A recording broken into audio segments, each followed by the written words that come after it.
Oke, ini adalah Poco X3 GT. Menurut aku HP ini masih cukup menarik ya di tahun 2024 ini. Mungkin teman-teman ada yang kepengen HP ini atau bahkan masih menggunakan Poco X3 GT di tahun 2024 ini. Untuk harganya di tahun ini juga sudah cukup terjangkau ya, di angka sekitar 2-2,5 jutaan. Saya sudah cek di e-commerce seperti Shopee, Tokopedia maupun di marketplace Facebook, harganya sekitar 2-2,5 jutaan. Jadi cukup terjangkau lah menurut aku itu mendapatkan RAM yang 8GB dan internal 256GB. Di harga 2,5 jutaan sebenarnya ada beberapa pilihan ya, seperti LG V60, Xperia One Mark II atau Poco F2 Pro atau F3. Itu harganya sekitar 2,5 jutaan. Untuk desainnya menurut aku HP ini biasa saja. Desain bagian depan mirip seperti Poco X3 series. Bagian belakang menurut aku sih ini cukup mewah ya, tapi backcovernya terbuat dari polikarbonat dan bezelnya pun terbuat dari polikarbonat. Tapi untungnya di bagian depan ini tuh sudah tercover dengan Corning Gorilla Glass Victus. Itu dari sumber GSM Arena ya, tertulis Corning Gorilla Glass Victus. Untuk layarnya HP ini masih berjenis IPS ya, jadi aman sekali buat kebutuhan ngegame. Tidak takut seperti adanya burn-in maupun shadow di layar Poco X3 GT ini. Untuk pemakaian di outdoor atau di terik matahari pun layarnya menurut aku cukup bagus dan bisa dikatakan cukup terang. Ya untuk keterangan maksimal di 450 nit ya. Jadi ini menurut aku sih cukup bagus digunakan di tengah terik matahari. Ini masih terlihat jelas buat kebutuhan seperti sosial media maupun kebutuhan lainnya. HP ini juga sudah mendukung di 120Hz ya, tapi sayangnya tidak ada pilihan di 90Hz. Cuma ada pilihan di 60 dan 120Hz saja. Untuk 120Hz nya menurut aku sih cukup smooth ya, digunakan di sosial media.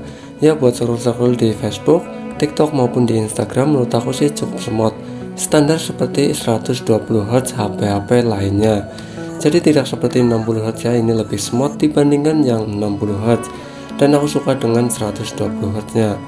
Soal tampilan layarnya menurut aku juga cukup bagus ya, meski masih berjenis IPS, tapi layarnya tampilannya menurut aku cukup bagus. Ya buat kebutuhan nonton film sih menurut aku ya cukup oke lah untuk warna layarnya. Untuk fitur-fiturnya juga menurut aku cukup lengkap ya, standar HP kelas mid, seperti adanya Dolby Atmos ini buat speaker ya, terus adanya NFC juga di Poco X3 GT ini. Jadi teman-teman yang biasa pakai NFC, HP ini sudah tersedia NFC nya. Terus HP ini juga sudah dual speaker ya, di speakernya di bagian bawah dan di bagian atas. Ada juga inframerah ya, ini buat remote AC, buat remote TV maupun remote lainnya. Jadi fitur-fiturnya sih menurut aku cukup lengkap, adanya giroskop juga di Poco X3 GT ini. Untuk sinyalnya pun HP ini sudah mendukung jaringan terkini ya, yaitu jaringan 5G. Ya meski di Indonesia belum merata, tapi ini sudah mendukung jaringan 5G. Jadi kalau kita butuh 5G dan sudah merata, HP ini bisa digunakan untuk jaringan 5G. Untuk speakernya seperti ini.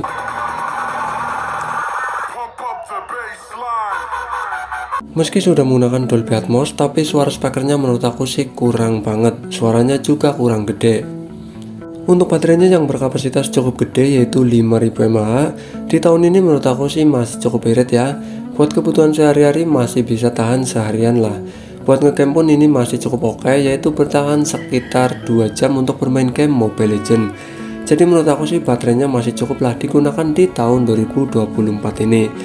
Untuk fitur lainnya yaitu pengecasan yang menurut aku cukup ngebut. Di Poco X3 GT ini maksimal di 67 watt. Ini pengecasan original bawaan pabrik dari Poco X3 GT ini. Jadi menurut aku sih ini cukup membantu ya apabila teman-teman suka ngegame. Untuk pengecasan dari 0 ke 100% kurang lebih membutuhkan waktu 50 menit. Ya ini sih menurut aku cukup cepat ya, meski bukan yang paling cepat. Soal updatean mungkin HP ini sudah tidak akan dapat update lagi ya, mentok di MIUI 14.0.5. Dan untuk versi Androidnya pun ini sudah tidak dapat update lagi ya, kemungkinan tidak akan dapat update lagi, mentok di Android 13.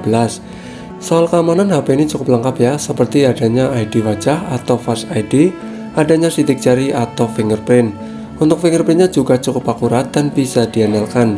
Ya meski kadang ada miss, tapi fingerprintnya menurut aku sih cukup akurat dan sering akuratnya. Dan ini fingerprintnya juga cukup diandalkan ya. Ini fingerprintnya modelnya menonjol, bukan seperti yang model dekok itu. Ini fingerprintnya modelnya menonjol. Dan untuk Face ID-nya ini mengandalkan satu kamera di bagian depan. Di bagian belakang pun HP ini cukup menarik ya, adanya kamera yang cukup gede yaitu 64 megapiksel wide, 8 megapiksel ultra wide, dan 2 megapiksel itu untuk.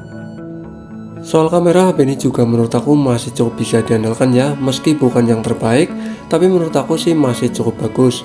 Perekaman video maksimal di 4K 30 fps. Dan untuk menu kameranya ini khas banget dengan HP Xiaomi ya, seperti adanya Pro, mode malam, mode potret, foto, video, slow motion maupun menu-menu lainnya.